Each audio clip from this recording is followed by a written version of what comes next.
Hello students, Hare Krishna and welcome to Zenduka learnings again. आज का ये video short concept video Ind AS two AS two inventory से related है।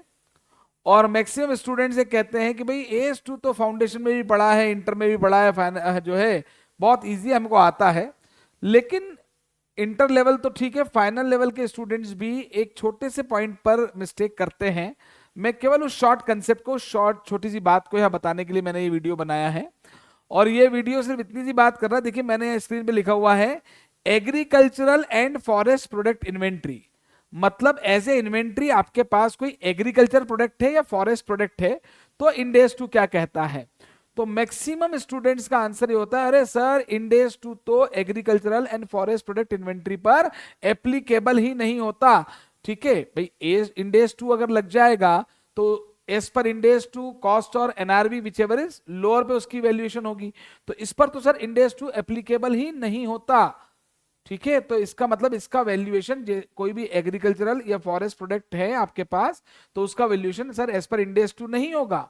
तो ऐसा बिल्कुल भी नहीं है, ध्यान से समझिए। एस इंडेस टू में इसको एक्सक्लूड किया गया है, लेकिन एक छोटे से पार्ट को इंक्लूड भी किया गया है। इस बात को समझें कि भाई एग्रीकल्चरल और फॉरेस्ट प्रोडक्ट मेरे पास कैसे हो सकते हैं। समझना बात को, मैं उसका एग्रीकल्चरल प्रोडक्ट और फॉरेस्ट प्रोडक्ट का मैं डीलर हूं, ठीक है, यानी ट्रेडर भी हो सकता हूं।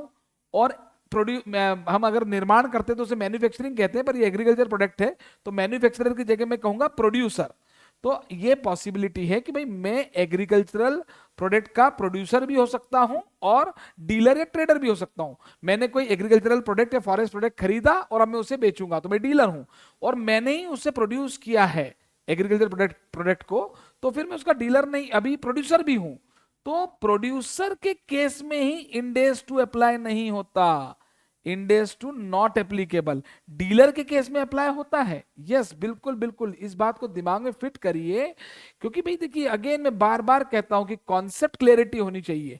तो ये मिथ जो है इसको छोड़िए आप कि भाई एग्रीकल्चरल एंड फॉरेस्ट प्रोडक्ट पर इंडेस टू एप्लीकेबल नहीं होता। अगर एज ए ट्रेडर आपके पास इन्वेंट्री है एग्रीकल्चरल प्रोडक्ट और फॉरेस्ट प्रोडक्ट का तो इंडेस टू अप्लाई होगा और उसका वैल्यूएशन कॉस्ट और net realisable value whichever is lower पे ही होगा। पर आप एग्रीकल्चरल प्रोडक्ट या फॉरेस्ट प्रोडक्ट के प्रोड्यूसर हैं, आपने ही मतलब प्रोड्यूस किया है उनको, ठीक है, तो उस केस में इंडेस टू अप्लाई नहीं होता है। मतलब कॉस्ट और NRV which ever is lower नहीं देखेंगे। फिर उस केस में केवल जो वेल एस्टेब्लिश प्रैक्टिस है उसकी वो एनआरवी है, नेट रियलाइजेबल वैल्यू पर ही उसको वैल्यू किया जाता है, ओनली एनआरवी पर। तो ये बड़ा इंपॉर्टेंट पॉइंट है, दिमाग में फिट कर लीजिए।